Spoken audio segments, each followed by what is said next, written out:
기도하옵나이다. 아멘. 이 시간에는 이사야 강의 32번째 시간으로서 여호와의 날이 이르면 이라는 제목으로 함께 말씀의 은혜를 나누고 있습니다. 이사야는 우시야, 요담, 아하스, 히스기야 시대에 활동했던 선지자입니다. 남유다의 선지자입니다. BC 740년에서 680년을 약 60년 동안 예언을 했는데 남유다는 586년 그때에 망하게 됩니다. 그래서 이 국군이 이 쇠퇴해 가는, 특별히 남유다가 망하게 되었던 가장 큰 영향력을 끼친 남유다 왕이 므낫세 왕인데, 이 므낫세 왕 때 톱으로 잘려 죽습니다. 회개를 선포하다가. 그 나라가 망하게 되죠. 므낫세가 급격히 쇠퇴해서 그냥 나라가 망하게 됩니다. 그런데 이 이사야는 그 나라가 망한 것을 못 봤어요. 그런데 그 나라가 망하는 것을 두 눈으로 지켜본 선지자들이 있었어요. 그게 예레미야입니다. 그 예레미야는 그 나라가 망하는 걸 보고 있었어요. 그래가지고 그 예레미야의 그 통곡 소리는 내 눈에 눈물이 흐르며 하면서 예레미야 애가라고 있어요. 나라가 망하는 것을 보고, 그 나라가 망하는 것을 보고 그렇게 가슴 아파하며 애통하며 그렇게 그 시를 썼어요. 그게 예레미야 애가라는 것입니다. 그러나 하나님은 우리를 이렇게 징계를 하고 심판하는 것이 망해버려라 그런 게 아니라 그걸 통하여 정결함을 있게 하고 다시 회복하기 위한 그 단계로 쓰시는 겁니다. 그러니까 우리가 회개를 해버리면 하나님은 징계를 하다가도 멈추는 겁니다. 할렐루야. 그러니까 우리가 잘못된 것을 빨리 회개해야 되는데 회개치 않음으로 말미암아 결국에 쑥대밭이 되는 것이죠. 그리고 이제 그 멸망 후에 쓴 선지자가 에스겔 선지자, 그 다음에 다니엘 선지자, 이런 사람 멸망 후에 이스라엘의 소망을, 회복을 다시 바라보고 그런 건데, 다니엘 같은 경우는 예레미야가 쓴 예레미야 25장의 말씀을 통하여 이 나라가 영원토록 포로가 있는 게 아니라 다시 회복될 것이다 라는 사실을 깨닫게 돼요. 그래서 그걸 회복해달라 해가지고 결국에 바사왕 고레스에 의해서 남유다가 다시 예루살렘에 돌아가서 성전을 세우고 하나님을 섬길 수 있는 그런 나라가 되게 합니다. 그러니까 우리가 지금 어떻게 하느냐에 따라서 이 나라도 마찬가지로 예레미야의 통곡 소리가 믿는 자 중에서 나올 수도 있고, 그렇지 않고 이 위기를 잘 극복하여 우리 후대에 히스기야와 같은, 요시야와 같은, 다윗과 같은 그런 왕을 다시, 그런 나라를 다시 세울 수도 있고, 뭐 그런 위기에 있습니다. 우리가 잘 감당해야 되는데, 그러면 하나님께서는 어떻게 심판하시느냐, 그걸 잘 봐야 돼요. 그렇죠? 이 나라가 공산화가 되면은 이 나라를 심판하실까요? 그거 아닙니다. 이 나라가 공산화되는 것이 아니죠. 이 나라가 어떻게 되는 것이냐, 하나님이 무엇을 통해서 우리를 심판하시는 것인가, 그것을 알아야 합니다. 그래서 그것을 회개하고 그것을 없애가야 되는 거죠. 그런데 그 중에 공산화라는 것은 거기에 근본적인 그 하나님이 심판하시는 것에 어떤 그것을 포함하는 어떤 것이지 공산화 자체가 그런 건 아닙니다. 그래서 우리가 하나님께서 어쩔 때 사람을 심판한 것인가, 그것을 알아야 되는 거죠. 그래서 우리가 결국에는요, 하나님이 심판하는 것은 하나님의 백성들의 타락이에요. 좌파가 극성해가지고, 좌파가 극성이 돼가지고 그렇게 해서 나라가 심판받는 게 아닙니다. 하나님의 백성들이 타락할 때 그런 거예요. 그러니까 우리가 이 나라를 위해서 기도를 하고 있습니다만은 이 나라가 좌파로 가서 뭐 이렇게 돼가지고 이 나라가 망한다, 그게 아닙니다. 우리 그리스도인들이, 예수 믿는 사람들이 타락하면 하나님의 나라는 그런 데 있어요. 그러면 어떤 죄를 하나님의 백성들이 지을 때 하나님 심판하느냐, 그것을 알아야 되는 거죠. 그리고 하나님께서는 어쩔 때 그 나라를 다시 회복시켜 주는 것이냐, 그걸 알아야 되는 거죠. 그래서 우리가 이 나라는 사실 이 예수 믿는 사람들, 하나님의 백성들에 의해서 결정이 나는 것이지, 좌파가 득세한다고 이 나라가 망하는 것이고 우파가 득세한다고 이 나라가 살리고 이런 건 아닙니다. 그러니까 우리 예수 믿는 이 사람들이 우리가 어떤 사람이 될 것인가, 그리고 하나님은 어쩔 때에 어떤 경우에 이 나라를 심판하실 것인가, 그것은 과거의 이스라엘의 그 역사를 통하여 우리에게 들려준 메시지에 귀를 기울여야 합니다. 아, 그랬었구나. 하나님이 이래서 심판했구나.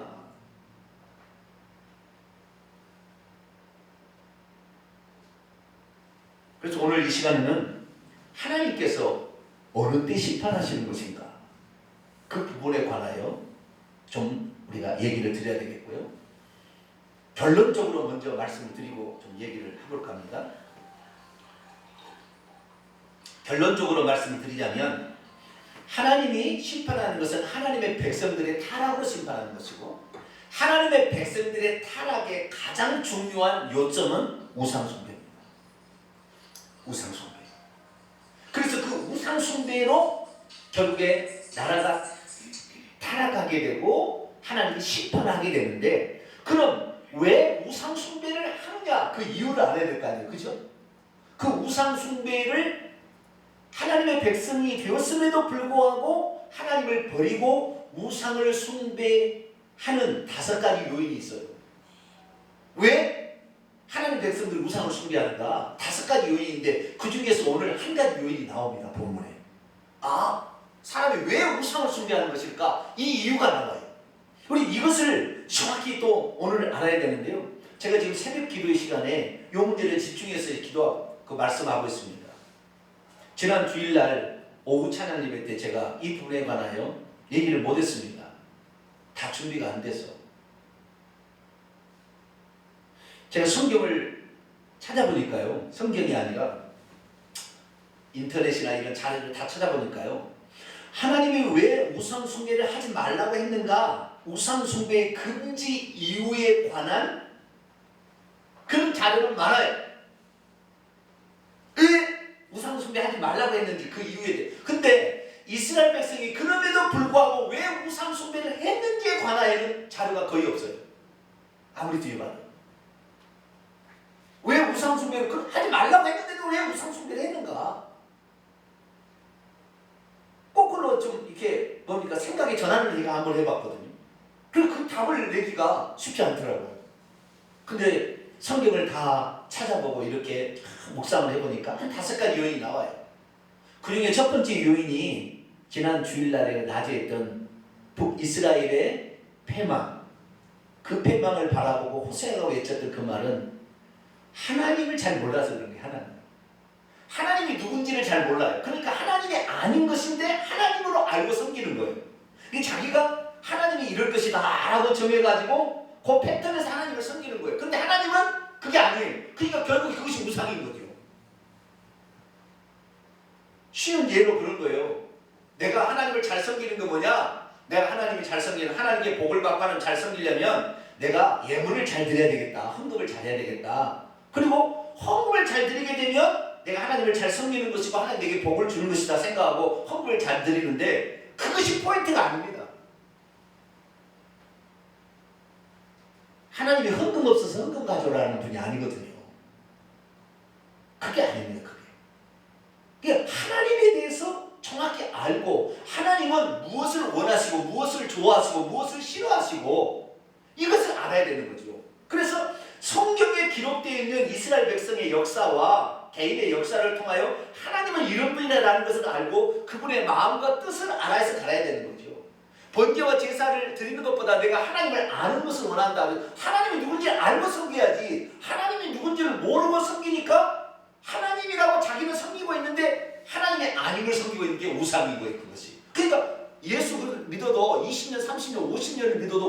숭배할 사람이 꽉 찾는 거예요.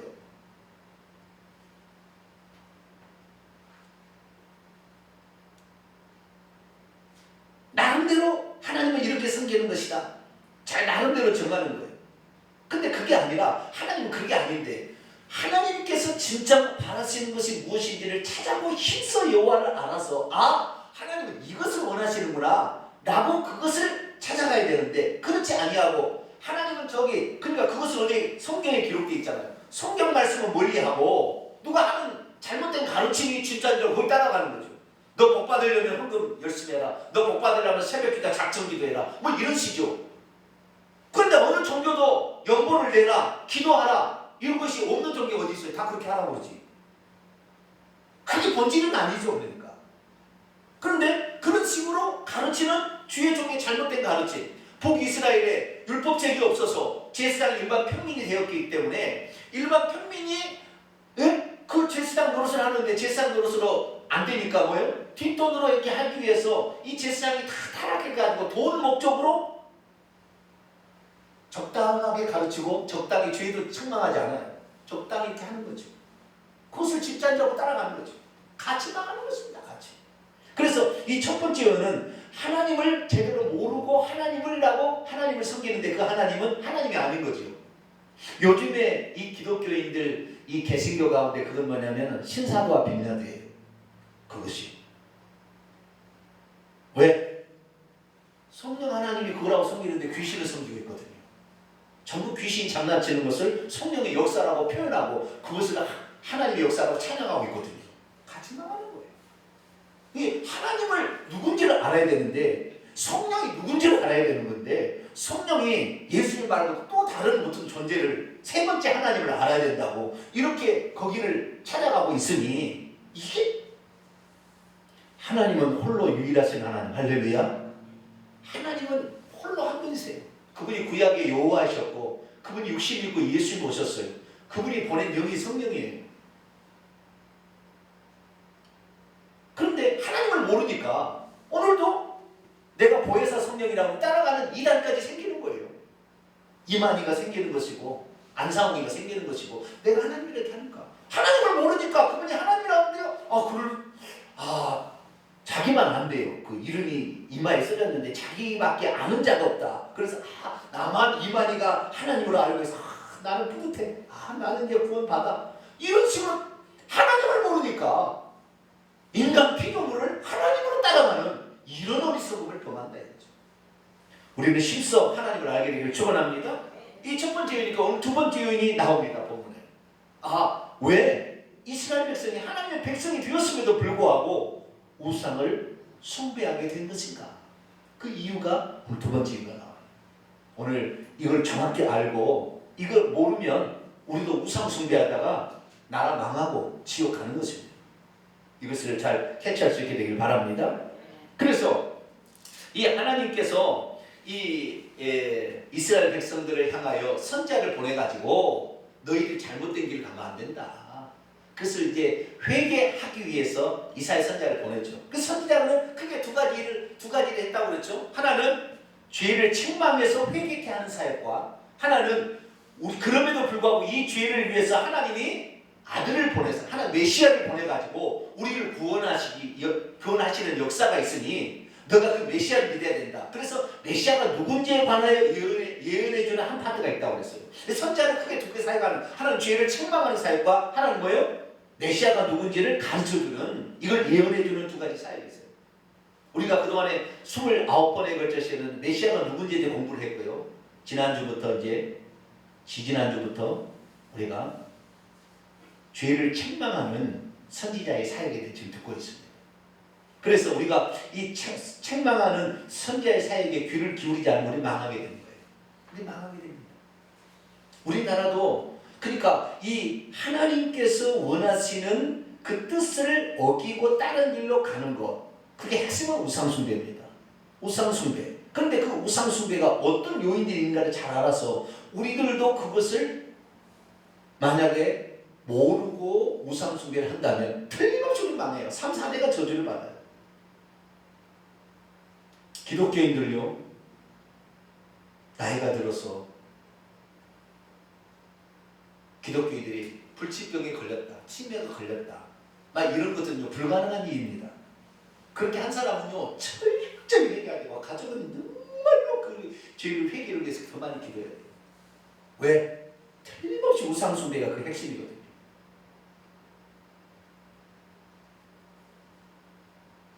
성경에 그렇게 말하고 있습니다. 요한계시록 2장에 시편 106편에 정확히 말하고 있어. 그렇기 때문에 우리는 성경 말씀에 하나님이 말씀하시는 건 거기에 따지지 말고, 하나님은 진리예요. 그러니까 그 말씀을 딱 듣고 아 그렇구나 금방 알아들어야 됩니다. 그래서 주님께서 심판하실 때 두 가지 현상이 나타납니다. 하나는 그 심판 중에서도 구원하는 역사가 하나가 있고, 그 심판 중에서 멸망하는 역사가 있어요. 그래서 이 주님께서 그 심판하시는 날이 구원의 날이 되기도 하고 심판의 날이 되기도 하는데, 이 두 가지를 하나의 단어로 딱 요약한 것이 여호와의 날입니다. 뭐라고요? 여호와의 날. 여호와의 날이 이르리라 그러고, 여호와의 날이 이르리라. 오늘 본 말씀의 핵심은 여호와의 날이에요. 그 여호와의 날에 하나님의 말씀을 쫓아가는 자는 결국에 구원을 받게 되고, 하나님의 말씀을 쫓아가지 않냐고 우상을 숭배했던 자는 폐망으로 간다. 이것이에요. 오늘 핵심은 여호와의 날이라는 이 단어입니다. 자, 12절 말씀 한번 볼까요? 12절 말씀. 자, 같이 읽습니다. 시작.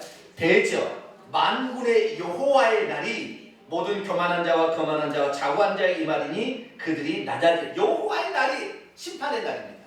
근데 이 심판이 악한 자들에게는 심판의 멸망의 날이 됩니다. 이 심판이 멸망의 날이 되는, 똑같은 심판의 날인데 멸망의 날이 되고, 하나님의 말씀을 따라서 쫓아가는 자는, 회개하고 하나님 말씀에 순종하는 자는 구원의 날이 되는 거예요. 그러니까 구원의 날이 될 것인가 멸망의 날이 될 것인가, 이건 심판의 날인데 여호와의 날은 심판의 날이에요.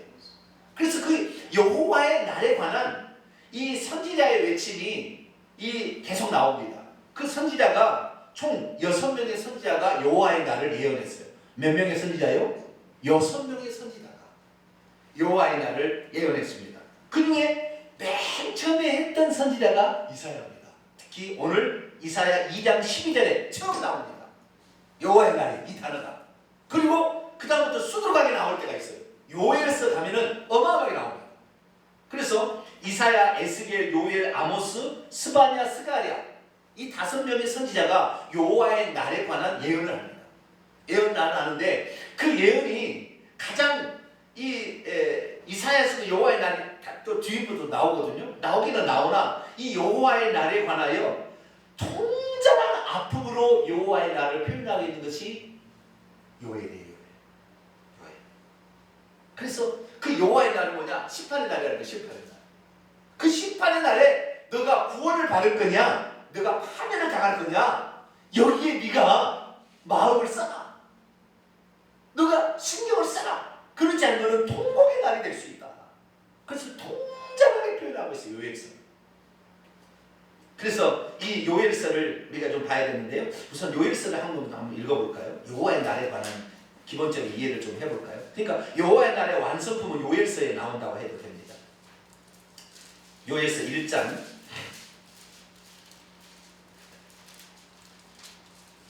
15절. 요엘서 어디가 있는지 모르죠. 1271쪽.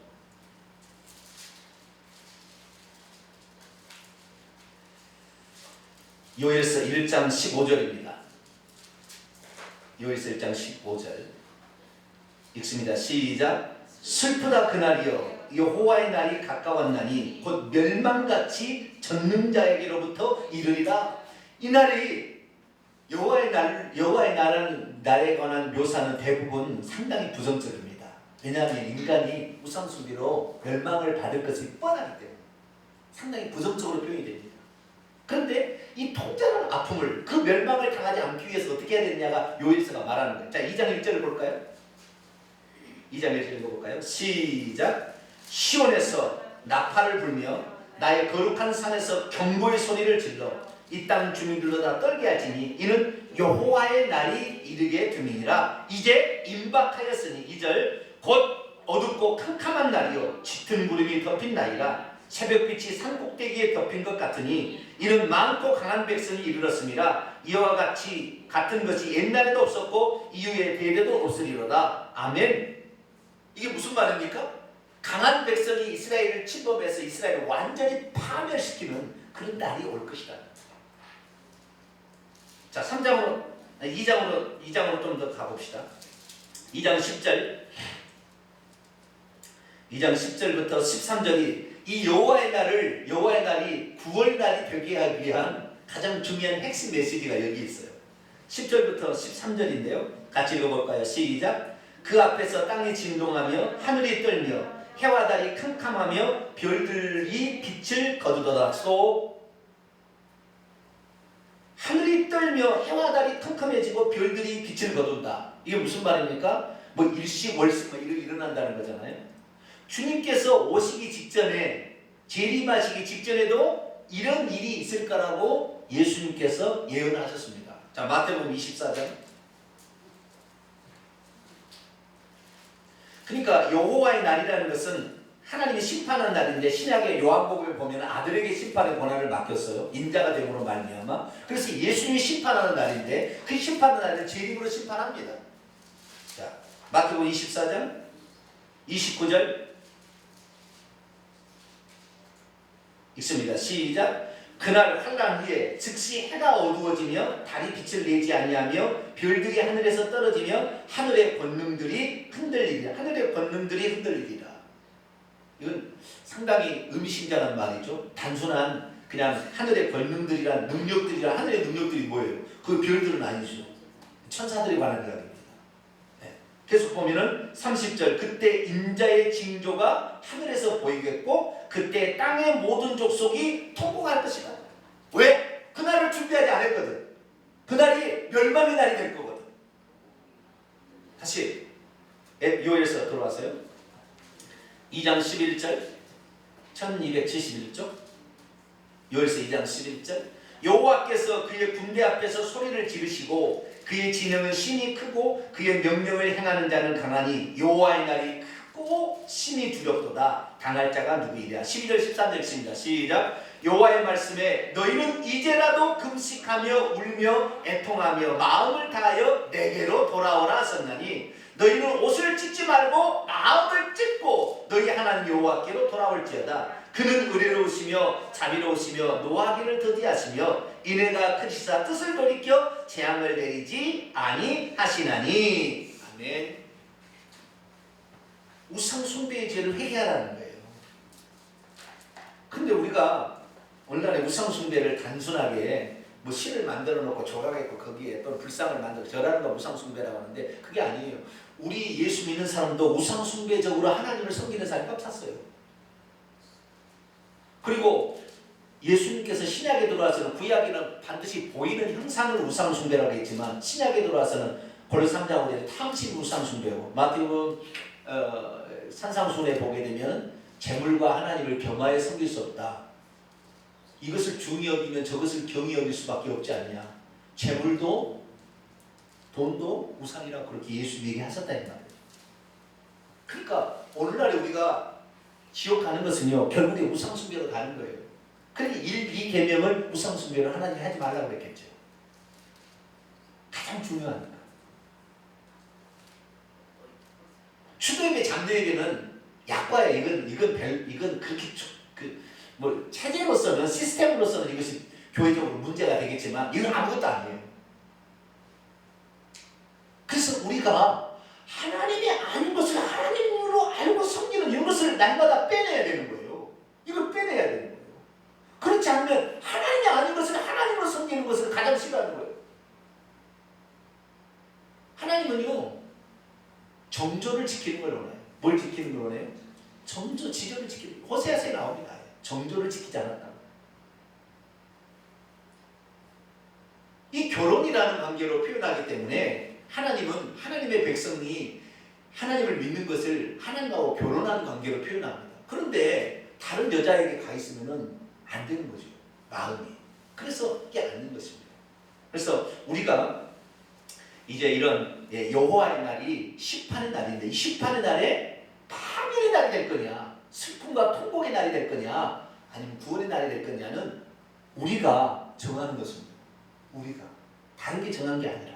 그럼 어떻게 해야 우리가 그날이 구원의 날이 될 거냐? 요엘서는 회개하라 이거예요. 아시겠죠? 요엘서는 회개하라. 그리고 더 있어요. 자, 요엘서를 좀 더 볼까요? 2장 1276쪽. 요엘서 28절 29절 읽습니다. 시작. 그 후에 내가 내 영을 만민에게 부어주리니 너희 자녀들이 장래일을 말할 것이며 너희 늙은이들은 꿈을 꾸며 너희 젊은이들이 이상을 볼 것이며 그때 내가 내 영을 남종과 여종에게 부어줄 것이라. 어디서 많이 듣던 말 아닙니까? 이게 뭐죠? 베드로가 성령 강림 후에 사도행전 2장의 설교 말씀에 나오는 거예요.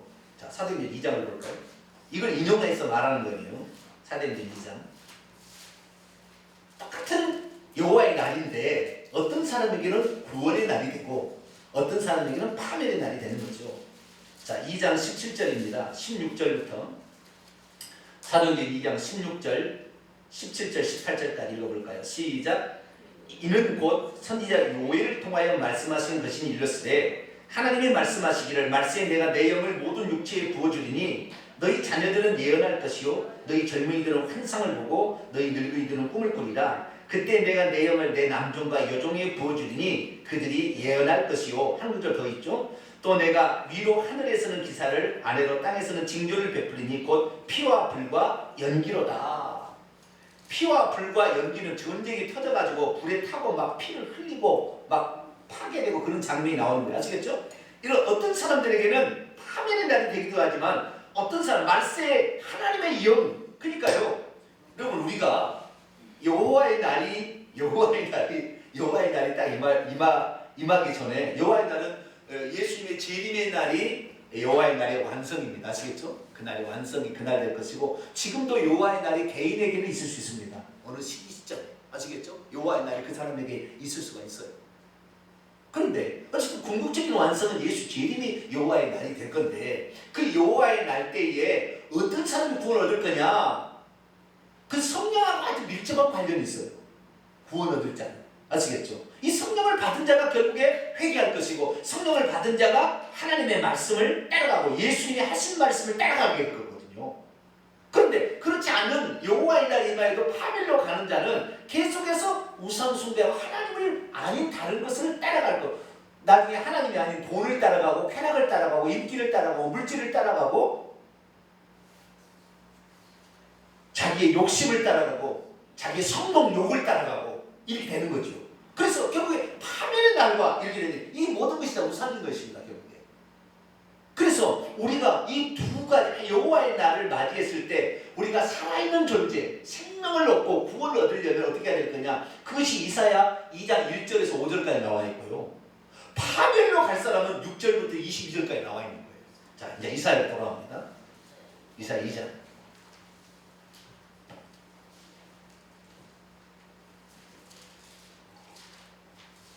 아모스의 아들 이사야가 받은 유다와 예루살렘에 관한 말씀이다. 2절부터 5절까지가 이제 여호와의 날이 말세가 되었을 때 말이 되었을 때 어떤 사람이 구원을 얻을 것인가 이걸 말해주고 있는 거예요. 자, 말일에 여호와의 전의 산 여호와의 전이 어디가 있어요? 예루살렘에 있었죠. 여호와의 전의 산이 처음부터 예루살렘에 있지는 않았습니다. 그렇죠? 자, 과거의 역사를 더듬어 보겠습니다. 이스라엘 민족이 광야에 나와서 출애굽 후 1년 만에 시내산에다가 그 여호와의 산이었어요. 전에 시내산에다가 성막을 시내산 아래다가 성막을 세웠죠. 그러나 하나님께서는 40년 동안 42번을 이사를 했어요. 이게 이제 민수기에 나옵니다. 몇 번 이사했다고요? 42번을 텐트를 쳤어요. 그 텐트를 민족이 전체가 이동해서 광야에서 이곳저곳 다니면서 42번을 텐트를 치고 적과 뿌린 가나안 땅에 들어갑니다. 42번의 텐트를 쳤으니까 항상 여호와의 전에 산이라는 게 따로 없었어요. 왜? 여기저기 텐트를 치니까. 그러다가 이제 처음으로 이제 이스라엘 백성이 요단강을 건너가가지고 진을 친 곳이 길갈에다 진을 칩니다. 어디다가요? 길갈에다가 진을 치게 되고, 그 다음에 길갈에다 진을 친 다음에 그 다음에 이스라엘 민족은 실로라는 지역에다가 성막을 거기다 세워요. 어디다가요? 성막을 거기다 세워가지고 그 번제단도 만들어 놓고 지성소 성소도 만들어 놨어요. 근데 법궤는 거기다 안치하지 않습니다. 전쟁할 때마다 들고 다니고 맨날 그런 거예요. 이렇게 법궤하고 성전이 따로, 성막이라는 것이 따로 분리가 되어 있었어요. 아시겠죠? 그러다가 이 실로에 있다가, 그래서 이 사무엘상의 엘리 제사장 얘기는 실로에 있을 때 일한 얘기입니까? 그런데 나중에 이것이 법궤는 전쟁에 계속 갖고 다녔어요. 이렇게 갖고 다니는데 그 실로에다 이제 번제단이 뭐 이렇게 있었거든요. 그러다가 나중에 이것이 성전이 지어지고 거기다 법궤가 안치할 때가 있었어요. 그것이 솔로몬이 성전을 지을 때인데, 다윗이 예루살렘의 시온 산성을 빼앗아 가지고 여기가 하나님의 도성이라고 정하고, 여기에다가 나중에 그 아라우나의 타작마당에 그 인구조사하다가 하나님께서 너를 멸하기 전에 천사 가르쳐 줬잖아요. 여기서 제사를 드리라 해가지고 제사를 드려서 그 아라우나의 타작마당을 돈을 주고 아라우나로서 살아가지고 거기에다가 법궤를 안치하고 거기다 성전을 지어요. 그 자리가 바로 모리아산 꼭대기 아브라함이 이삭을 바친 장소죠. 그래서 이 성전과 성막이 하나가 되는 거예요. 한때는 이 엘리시상 때 이 법궤를 가지고 전쟁에 나갔다가 혼미가 변해서 그냥 그날로 죽고, 목이 부러지고 아버지가 죽고, 그래서 블레셋에 빼앗겼다가 다곤신에 목이 막 부러지고, 그래서 아니 가져가라고 돌려주고, 막 이 법궤를 왔다 갔다 합니다. 이렇게 아시겠죠? 그래도 오벳 에돔의 집에다가 또 몇 년도 있고 막 이렇게잖아요. 그런 과정이 있잖아요. 근데 이것이 하나로 딱 된 데가 언제냐? 다윗한테 비로소 된 거예요. BC 1000년 좀 이쪽 금방 이거 된 거예요.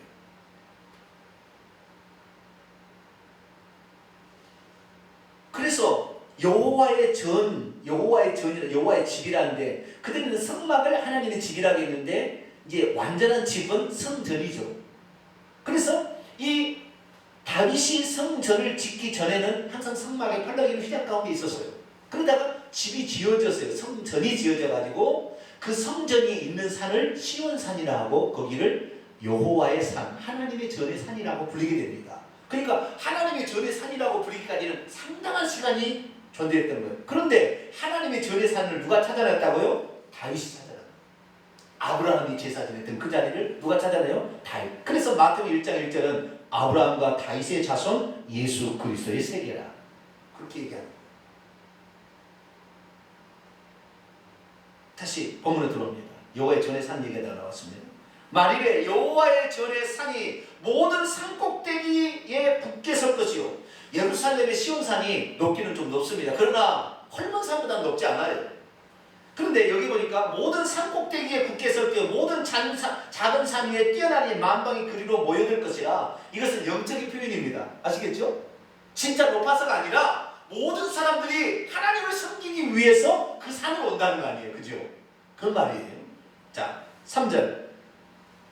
많은 백성이 가면서 말하기를 뭐라고? 우리가 오라! 우리가 여호와의 산에, 여호와의 산이 어디라고요? 시온산이에요. 시온산에 오르며 야곱의 하나님의 전, 이게 예루살렘이에요. 그 시온산 위에 예루살렘이 있거든요. 그래서 시온산과 예루살렘은 같은 곳을 지칭하는 겁니다. 하나님의 전에 이르자 그가 그분의 길로 우리에게 가르치실 것인데 우리가 그분의 길로 행하리라 하리니, 이는 율법이 시온에서부터 나올 것이요 여호와의 말씀이 예루살렘에서부터 나올 것입니다. 그러니까 결국에 뭡니까? 우리가 말세가 되어서 여호와의 날이 딱 옵니다. 여호와의 날이 오는데, 이 여호와의 날에 구원 얻을 자는 어디냐면, 이건 지금 상징적인 표현입니다. 아시겠죠? 유대인들은 지금도 자기들이 여기다 이렇게 될 줄 알고 있는데 착각하지 마세요. 그거 아니에요. 상징적인 표현입니다. 네.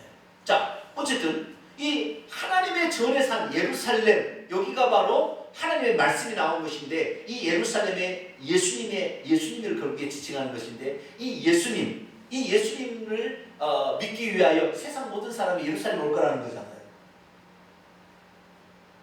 1차적으로 이 말일에 되어질 이 사건이 언제 성취가 되냐면 사도행전 2장입니다.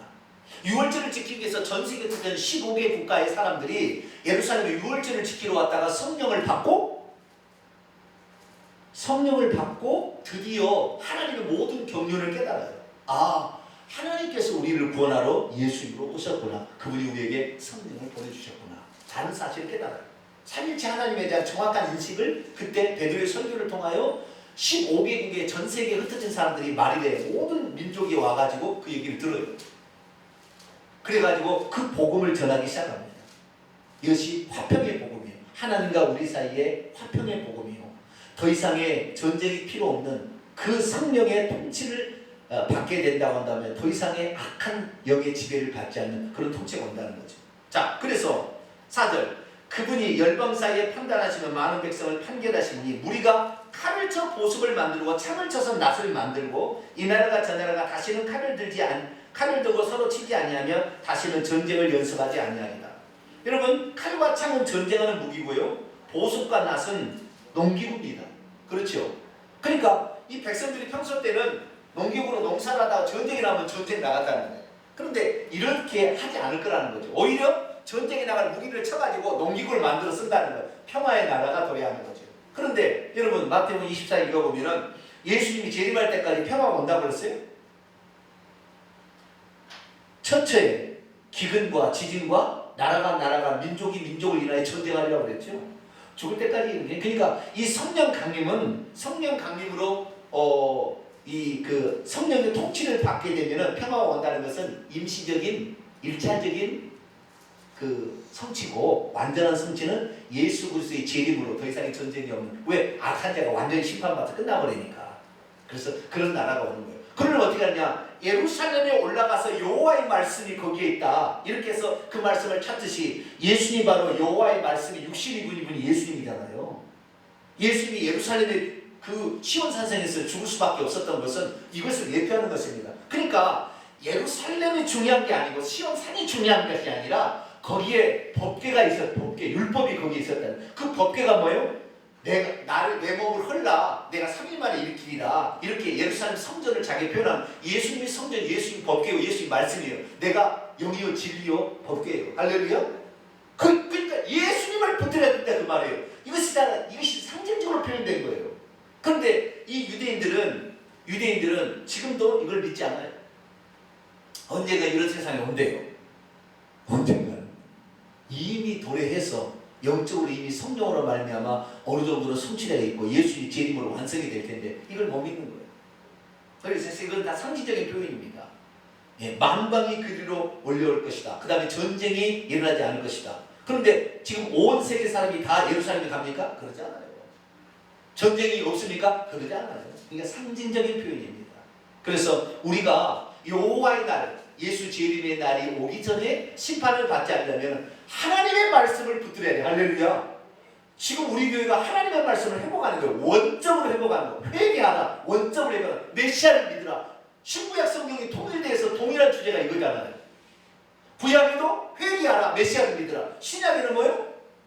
구약은 오신 메시아를 믿으라. 신약도 회개하라. 오신 메시아를 믿으라. 할렐루야. 이것이 바로 유대인이나 이방인이나 똑같이 우리가 똑같은 거예요. 이것은 하나님 메시지는 변함이 없는 겁니다. 그래서 사도행전 2장에는 성령을 얘기했고 그 다음에 이 이사야서 2장 2절에서 5절은 율법 하나님의 말씀을 얘기했어요. 그리고요 요한복음 14장 15장 16장 읽어보면은 성령이 와서 예수님의 하신 말씀을 생각나게 하고 예수님이 누군지를 가르쳐준다. 예수님이 하신 말씀은 율법이고 예수님이 누군지 그 메시아가 누군지 소개해준다 했잖아요. 성령이 오시면. 그러니까 우리가 오늘날에 어떤 사람이 겸손한 사람이 어떤 사람이 구원하냐, 성령의 가르침으로 예수 그리스도의 그 말씀이 뭔지를 정확히 깨닫고 그 말씀을 믿는 자가 구원을 받는 거예요. 할렐루야. 그분이 요한계시록 2장 3장에 회개하라고 했다고.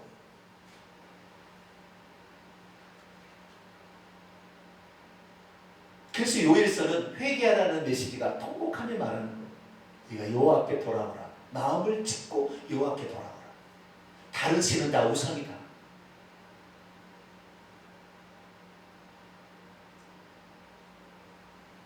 하나님께로 날마다 우리가 돌아가고 말씀을 공부하고 말씀을 찾고 힘써 요구하라는 저와 여러분 되시길 축원합니다. 그 다음에 두 번째 부분이에요.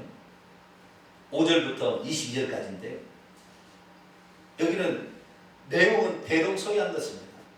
우상을 숭배하는 자가 받게 될 그 심판, 내용, 그런 것을 말해주고 있어요.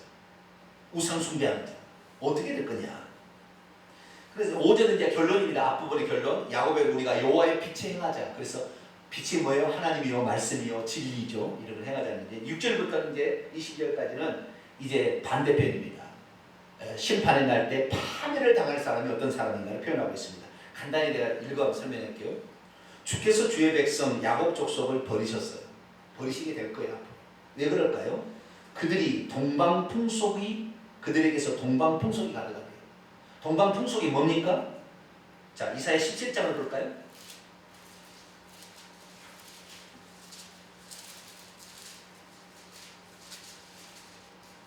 17장 8절입니다.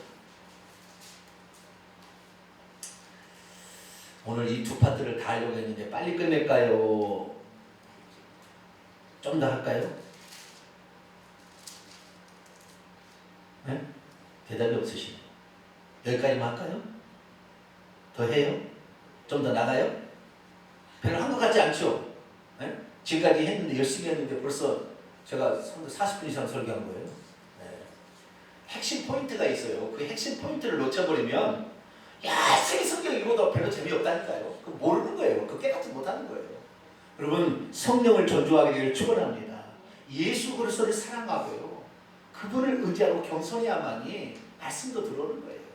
자, 우선 이 동방풍속을 쫓는 것이 우상숭배입니다. 이것이 아시겠죠? 자, 17장 8절 읽을까요? 시작. 자기 손으로 만든 제단을 바라보지 아니하며 자기 손가락으로 지은 아세라나 태양상을 보지 아니할 것이며. 여기 보니까 자기 손가락으로 지은 우상이죠. 아세라와 무엇이 있어요? 태양상이 있다. 태양상이. 동방풍속으로 동쪽에 태양이 떠오르잖아요. 그래서 동쪽에 태양상을 만들어가지고 거기를 숭배하는 일이 있었던 것입니다. 언제부터요? 오래전부터. 언제부터? 창세기 10장에 단무스가 죽었을 때 세미라미스 부인이, 단무스가 아니고 니무롯 시절에 니무롯이 죽어서 태양이 되었다. 그래서 그가 아들을 낳은 게 단무스다 해가지고 태양신 숭배가 창세기 10장부터 있어요. 그런데 그 동방의 풍속이 그대로 이스라엘에게도 들어왔다는 거예요. 하나님이 심판한 이유가 그것을 받아들였다는 것입니다. 이것이 동방풍속, 말해서 동방태양을 이렇게 숭배하는 것들이 있었다는 것입니다. 이게 많은데요. 에스겔서 8장을 한번 볼까요? 오늘 다 못하고요. 우상 숭배에 관한 것은 다음 주에 또 해야 될 것 같아요. 그래서 몇 가지만 좀 살펴보고 그래도 한번 합시다. 자, 8장, 에스겔서 8장 14절을 볼까요? 에스겔 8장 14절에서 16절까지 봐야 되는데요. 왜 하나님께서 진노하시고 기도도 안 들어주냐? 우상 숭배하면서 하니까 그래요. 우리에게 우상 숭배 요소를 빼내야 돼요. 이것이 지금 기독교인의 가장 문제라고 봐요. 우상 숭배 요소. 그냥 초대배 장례배 안 드리는 그 수준이 아니에요. 자, 14절 읽습니다. 시작. 그가 또 나를 데리고 여호와의 전으로 들어가서는 북문에 이르시기로 보니 거기에 여인들이 앉아 단무스를 위하여 애곡하더라. 누구를 위하여? 단무스가 언제적 이야기인데 창세기 10장에 나온다니까요. 창세기 11장에 바벨탑 나오고, 다시 말해서 창세기 10장은 한 민족이 같이 있었어요. 이렇게 같이 있다가 11장의 언어가, 바벨탑 사건은 언어를 다르게 함으로 말미암아 민족들이 다, 언어 통하는 민족들이 다 흩어졌어요. 근데 흩어졌는데도 이 어디나 가더라도 이 태양을 숭배하는 이런 사상이 남아있다는 거죠. 인도를 가면 인도, 어디나 가도 다 있다는 거예요. 그런데 이 단무스가 바로 태양의 아들이라고 얘기하는 그런 신인데요. 그 밑에 보겠습니다. 16절 읽습니다. 시작. 그가 또 나를 데리고 여호와의 성전 안뜰에 들어가시니라. 보라, 여호와의 성전 곧 문 현관과 제단 사이에 약 25명의 여호와의 성전을 등지고 낯을 얼굴을 동쪽으로 향하여 동방태양을 예배하더라. 어디에서요? 여호와의 성전 안뜰에서는 제사장들이 그렇게 하고 있다는 거예요. 오늘날에 하나님을 섬긴다고 하는데 우상을 섬기는 거예요. 누가? 제사장들도, 목사들도 하나님을 제대로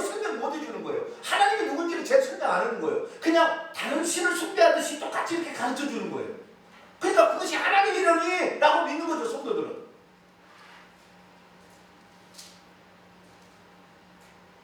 열심히 하나님을 섬겼으나 그것이 바로 이 북이스라엘의 신앙인 거예요.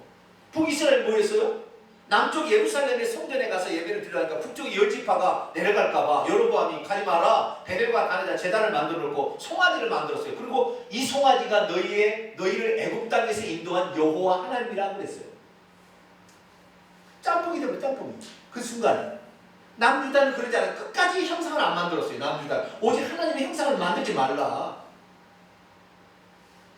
그래서 남유다를 안 만들었는데 북이스라엘은 송아지를 만들어 놓고 이걸 뭐라? 너희를 애굽 땅에 인도한 여호와라. 꼭 아론이 모세가 출애굽 1년 만에 시내산에 올라가서 율법을 받으러 올라갔을 때 남아있어가지고 우리를 인도할 신을 만들라 하니까 금고리, 은고리, 금귀고리, 코고리 다 갖고 와서 그 만들어가지고 그 송아지 우상을 만들잖아요. 왜 송아지예요? 애굽의 신이 송아지입니다. 하토르라는. 지금도 그래서 사우디아라비아 가면은요, 그 바위에다가 다 송아지를 그려놨어요. 송아지 숭배합니다. 그러니까 계속해서 송아지 숭배가 계속 있었던 거예요. 왜 송아지냐? 송아지는 뿔이 있잖아요. 황소 숭배, 황소. 이 뿔로 받은 거예요. 그러니까 엄청 권세를 상징하는 거잖아요. 권세 있는 자를 상징하는 거예요. 오늘날의 기독교의 가장 큰 문제점이 혼합주의입니다. 혼합주의. 기독교 안에, 순수한 기독교 안에 다른 종교의 생각들과 사상들과 편법들과 행위들이 교회 안에 들어온 거예요. 우리 그 기독교는 적습니다. 천주교는 쑥대받습니다. 심지어 이 불교에서 돌리고 있는 것까지 돌려요. 그거 하면은. 네? 모든 제사법이 다 세상의 제사법하고 똑같아요. 거의. 장례 치는 건 똑같아요. 다.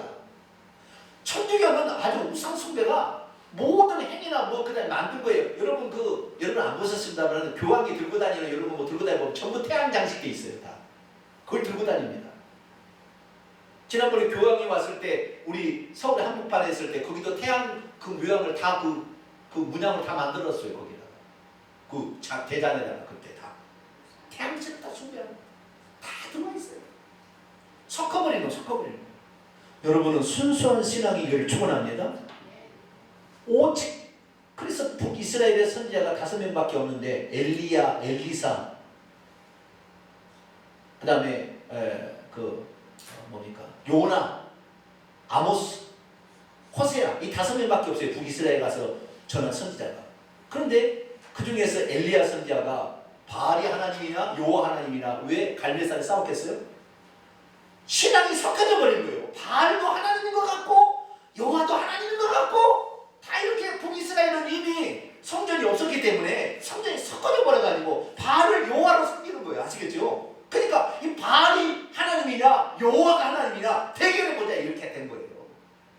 우리 사이에 오늘 문제는 뭐냐면 이 교회 안에 하나님이 아닌 것을 하나님으로 알고 섬기는 사상이 빠나하다는 거예요. 그런 습관들과 그런 것들이 예물 드리는 것이나 기도를 바치는 것이나 다 다른 것 비슷한 거예요. 다.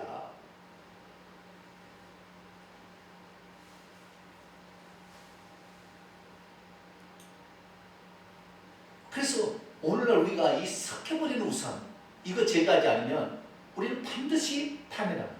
우리 지옥 갑니다. 순수한 신앙을 회복해야 돼요. 종교다운주의로 갈 수밖에 없는 게 천주교가 갈 수밖에 없는 게 그렇지 않으면 핍박을 당하니까. 오직 여호와만 하나님이라면 죽일 거니까. 오직 예수님만 하나님이라면 죽일 거니까. 앞으로 제가 하는 건데 예수만 길이라고 얘기하는 이것 때문에 기독교인들이 핍박을 당하고 나중에 죽임을 당하게 될 거예요. 그런 날이 와요. 그래서 여호와의 날 때 오직 예수 그리스도만이 나의 구원자, 나의 창조주 하나님, 여호와께서 육신 입고 우리를 구원하신 그분이라는 사실을 끝까지 우리는 믿게 되길 축원합니다. 이것이 허물어져서 조금씩 수용하고 하게 되면 교회가 난장판이 되는 거예요. 천주교는 모든 의식들이 다 태양신 숭배하는 만이교의 그 숭배 사상을 그대로 가져와서 천주교에서 그대로 하는 거예요. 그래서 무슨 성수를 뿌리고 뭘 뿌린다고 거룩해지겠습니까 이게? 불교는 뭡니까? 동자성에다가 물을 이렇게 하잖아요.